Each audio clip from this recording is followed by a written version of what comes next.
GingerGM.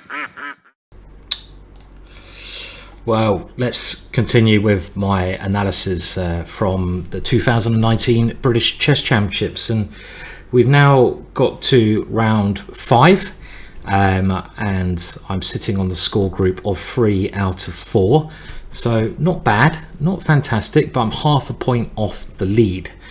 And I find myself facing Ravi Haria, a very talented English junior. I say junior, still quite a young player, who drew with Mickey Adams in the previous round. Going to be a grandmaster surely at some point in the near future. And Ravi, like I say, an international master, but a young, promising player. I had the white pieces, and I have to warn you, this game has been analysed in one of my previous YouTube videos. You can see from the live sort of stream actually that occurred at the British Chess Championships. So I've already talked about the game there with Adam Hunt, but I thought I'd just go over it one more time here to keep this series on the British Championships in place. Now, preparing in these big events is a ginormous task. It's something that when I was a kid it wasn't so important, because when I started playing it was pre-computer days, believe it or not, and you didn't use a computer to prepare. You just turned up with your same opening, you played it, and no one really prepared. But nowadays computers make such a big difference, and when you're playing a youngster like Ravi, you have to be quite clever.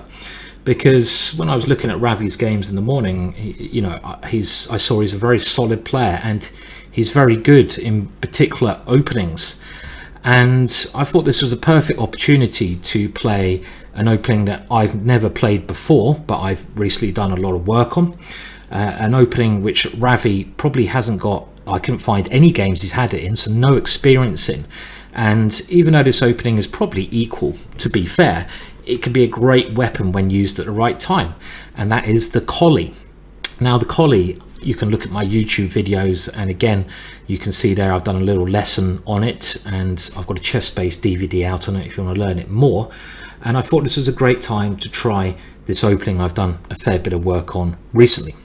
So the game started d4, e6, knight to f3, knight to f6, and here I've played the Torri before, so I expected Ravi to have prepared against that. I have played c4 on numerous occasions, so again I expected Ravi to pair against that, but I've never played the Torri with e3. And this must have taken Ravi a bit by surprise, because now he's not in his preparation already. Ravi played d5, and now I played bishop d3. And again, I won't talk too much about the opening because in my other videos I've talked about it more there. He continued with bishop d6, and I simply castled, and Ravi also now castled. And this is my first decision. Now, I'm a bit of a fan, I say a fan, I'm starting to become a fan of this setup with b3, which is what I played, which I can't remember the name of it. I always get confused with the Colle's names. I don't know, the Zukertort attack, I think it's called. And the idea of this is to place your bishop on b2, when potentially these pieces become fantastic later on in the game. And this is what I concentrated the DVD on. And it's the more I looked at it, the more I found it very fascinating. And the Colle has a bit of a reputation of being a rather boring opening, but again, I think these things are, I don't know who decides upon this. In my eyes, it's certainly not, as we're going to see in this game. And this move b3 is quite tricky for black to handle. Now, in my morning preparation, I had mainly concentrated on black playing the move c5 in these positions, and this is what I concentrate most of the DVD on. Ravi just copied my moves with b6, and around here I was kind of kicking myself, that I hadn't looked at the symmetrical structures as much as I wanted to. Now, in case you're interested for the future, another idea which I think is very valid here and works very well for me is the move knight to e5. And the idea of this is to play f4 and then to play c3 and bring this bishop around here maybe bring the rook around to f3. So let's just say black plays some logical but maybe not great moves. b6, let's say I play f4, bishop b7, and I'll go rook f3, and now something like knight e4 should be played. So, but if black's not paying attention, this is a very famous attack here, and white is already doing very well winning in this position. Can you see how? I'm not actually going to tell you the answer, but white has a winning idea already here, so I'll let you leave that and talk about it in the comments. And the thing about this structure you can see in front of us here is that if we flip the board and we look at an opening I played with a lot of success, the stone wall Dutch, the setup in the Colle often gets to similar positions as you can get in the stone wall Dutch. You know, this kind of thing where again the rook comes round. But in these positions, having a pawn on g3 and a bishop on g2 gives white a better defensive structure. So white often does play g3 here, but if white plays e3 as Ravi does, it's maybe a better stone wall for black than normal. So this is kind of things I was thinking in the game. But b3 is a very good way of playing this, just to get the bishop ready on b2. Why is the bishop on b2 good? Well, the pawn on d4 may get out of the way at some point. It might take on c5, the bishop then opens up, or when a knight comes into this square, it supports that square. So we now had pawn to b6, Ravi still continuing with this policy, and I now played knight to e5. I thought, okay, let's throw that knight in there. Bishop to b7, I now played bishop to b2, and Ravi now decided to break the symmetrical nature by playing knight bd7. Okay, it doesn't make much of a change because now I played knight d2, and here again there's a choice of what black should play here. In the game, Ravi played queen to e7. Now afterwards I did a bit of research on this position, and I've seen there's been a couple of Grandmaster games where black has played knight to e4, keeping the symmetrical nature. And there was an old game actually of Tony Miles, one of the most talented English players of all time and best players of all time, where Tony simply played f3. And after pawn takes d2, sorry, knight takes d2, queen takes d2, f6, trying to keep it symmetrical, knight takes, queen takes, Tony played c4. And this gave him a slight but secure advantage for the rest of the game. So this is the way that you should play this position. Now queen e7 was actually given in the notes to those games as a possible improvement with the idea of bishop a3. Now I was out of my theory here, and I think this is such an important moment here. Now whenever I make a DVD on any opening, you know, I spend obviously a lot of time preparing the DVD, and the way I try to teach it is by teaching not the individual moves, because like me here, you might get out of the theory or you might not be able to remember it.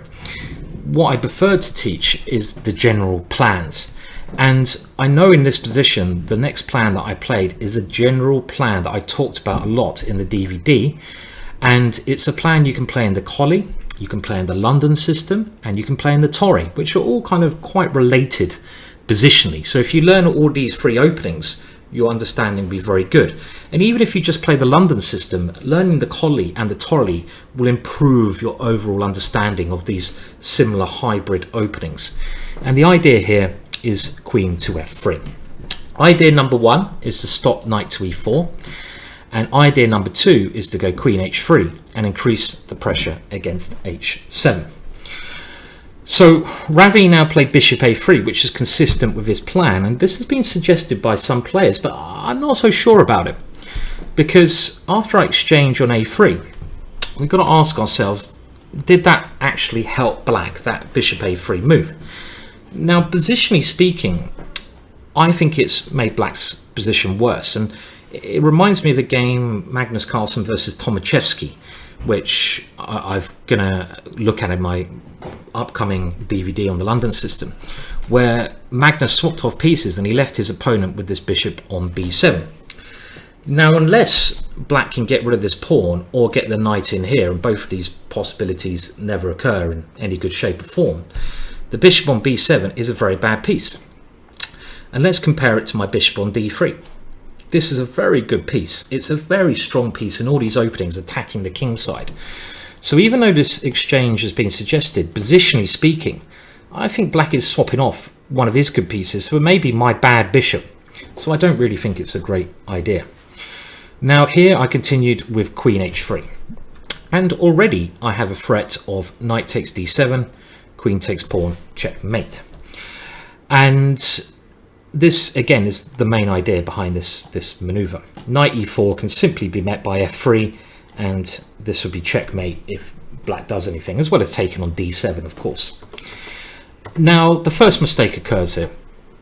I was expecting h6. You have to stop something here, which does weaken the black king, but it's not so easy to take advantage of this. Maybe I can go f4 and bring the rook around to g3, or go f4, g4, g5, but I preferred this move over g6, and Danny Gormali, who was commentating at the time, also thought g6 was a mistake, which I believe it is. I now continue with f4, a standard idea in these positions, increasing pressure on the king side and keeping my grip on this square. And if black is going to try to make this position work, I think he should try somehow to get his queen into my dark squares and attack on the queen side, but of course that gives me a bit of a free rein on the king side. Instead, queen e7, in my eyes, is a admittance of defeat, because black goes passive, and positionally speaking, I've got my knight to a good square, my bishop is better, and my position is very desirable. I now continue improving my worst placed piece, which is the knight here, and I bring it to f3 with ideas of even bringing it to g5. And now if a move like knight e4, one thing I can always do against this move at some point is just to take it off, and maybe here go knight to g5, something like this, because again this bishop is very bad because it's blocked in, and if it ever goes here I block it with my c pawn, so it's a bad piece. The pawn is weak here, and you can see my knights have caused some havoc already. So knight e4 now positionally is something I don't have to fear. So instead, Ravi tried to simplify and make his task easier. He took on e5. I took with the f pawn for two positional reasons. One, my rook joins in, and another one, if I take with the pawn, Ravi has ideas later on of playing d4 when his bishop will open up. When I take with the f pawn, I keep this bishop trapped in. It has little hope of escaping. Knight d7 was played, and again, knight to here might have been a better option even, but I must be better after either immediately taking or doing some other move first, something like this, and maybe even knight d2, because this bishop is terrible, and I'm ready to put my rook on f6, which would be horrible. And the point is, if f5 or f6 is ever played, I always capture here, and now what is a fantastic maneuver here, guaranteeing me a great position.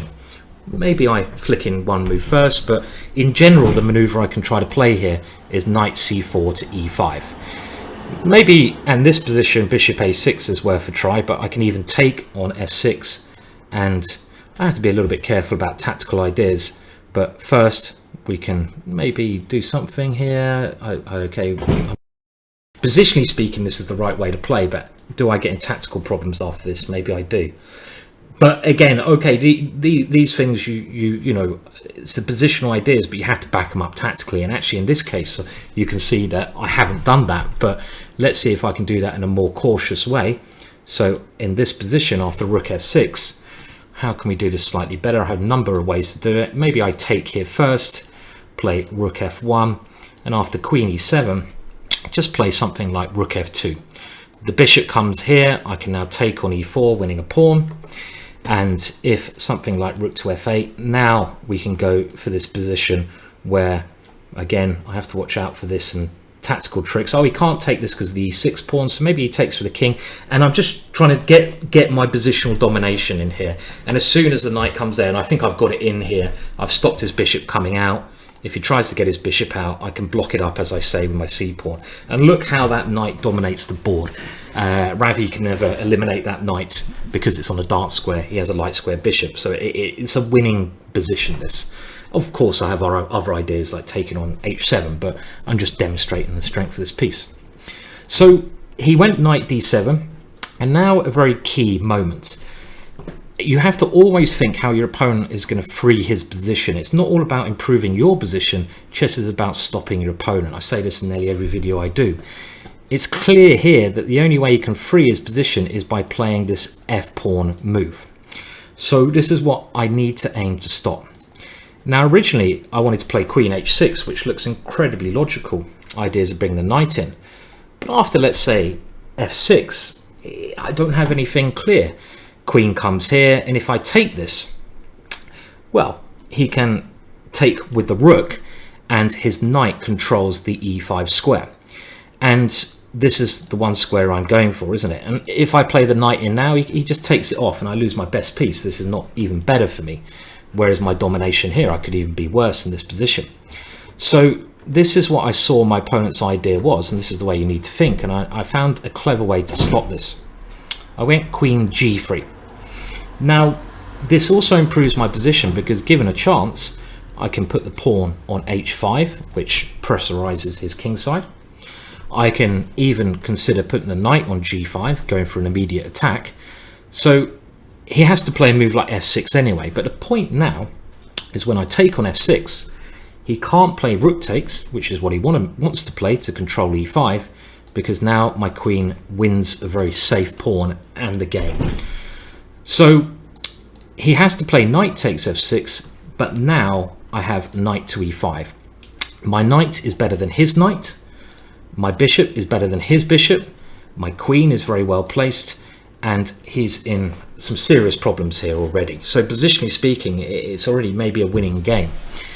He would like to go knight d7 here to try to eliminate that knight, but there's a number of good moves, and I think, I'm just trying to remember, taking on g6 was the right way to play. I'm just trying to think which piece I take this with here. I think I take it with the knight.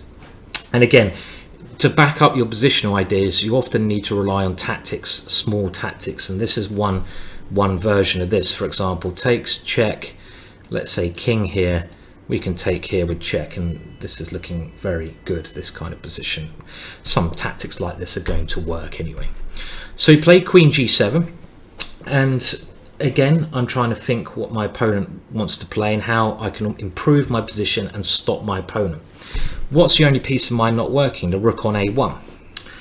So it's natural to try to double up on the only open file.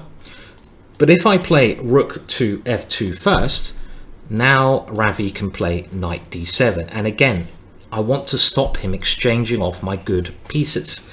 So it's really, this whole game is about prophylactic play, stopping Ravi slowly improving.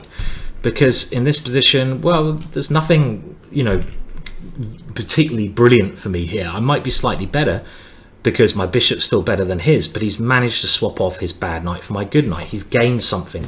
I don't want to allow that. So I found a way to stop this. First of all, I play queen h3, attacking the pawn. He has to really defend that with his rook, and only now do I play rook f2. The difference being, if he plays knight d7, the move he wants to play, I can now take on f8. And he can't take with his rook, as he could do in the last line, because I take on e6, winning with check. If he takes with a knight here, he's not gained anything, and my rook quickly comes into f7. So he's really stuck here. He ended up playing bishop c8, and now my last piece comes in, and everything is flowing beautifully. He tried knight to h5. Around here I saw rook f7 was winning, but I preferred the more positional approach with g4. Rook takes rook, he gets rid of one of my pieces, but after g5 here, his knight has to go to a bad square, and my pawn has helped my position. Now the computer gives rook f7 when he has to give up his queen, and of course this should be winning. But I saw what I thought was a more human way of playing. Now, the only way you can ever get rid of this piece is by, as we've seen, swapping it off somehow for his knight. So logically thinking, if I can get rid of my bishop for this knight, I've got a winning position with this knight always. So bishop e2 seemed like a much more, I would say, artistic way of winning, even positional way of winning. And I'm also going to win a pawn as well. He tried rook f8, but it's too late. Bishop takes h5. I win a pawn, and my knight dominates in that position as well. He's now completely lost. He tried bishop, just queen g4, pressurizing. My h-pawn can help. Rook takes f2, king takes, queen f8 check. Of course, I can't allow this queen coming in, so I block with my queen. Which square is better? Well, my logic was, if I go to f4, it's probably still winning because my pawns are on dart squares, my knight dominates, but this pawn gets in the way of my king coming into maybe here later on. If I go queen f3, which I played, if we now have an exchange of queens, my king can come to e5 later on. So queen f3 was the slightly more accurate move. Any ending is of course losing. He tries to keep the pieces on the board with some hope of creating chances, but now my queen comes in and dominates, and queen and knight extremely strong working together. One threat here is knight g4 and knight h6 checkmate. So queen h5, but now it is checkmate. Queen e6 check, king f8, and I can force checkmate through a series of checks. Knight d7, only move, king g7, queen f6, and Ravi let me checkmate him in this position. So I have to say, I mean, that was my smoothest game from the British and probably my best game. The Colle worked perfectly. Go and check out my free YouTube video on this, or buy the Chess Base DVD if you want to know more about the opening. It's a great weapon to have, and DVD has obviously helped me. I managed to keep control of the game the whole way through, and I didn't really give Ravi many chances. Ravi still went on to, I think, finish third in the competition, so he did incredibly well. Beat a couple of grandmasters on the way and drew with Adams, so he's a really talented player, but didn't have his best day there. So looking at the score group now, after that game, I was on board 3 and I managed to win. There was a draw on board 1.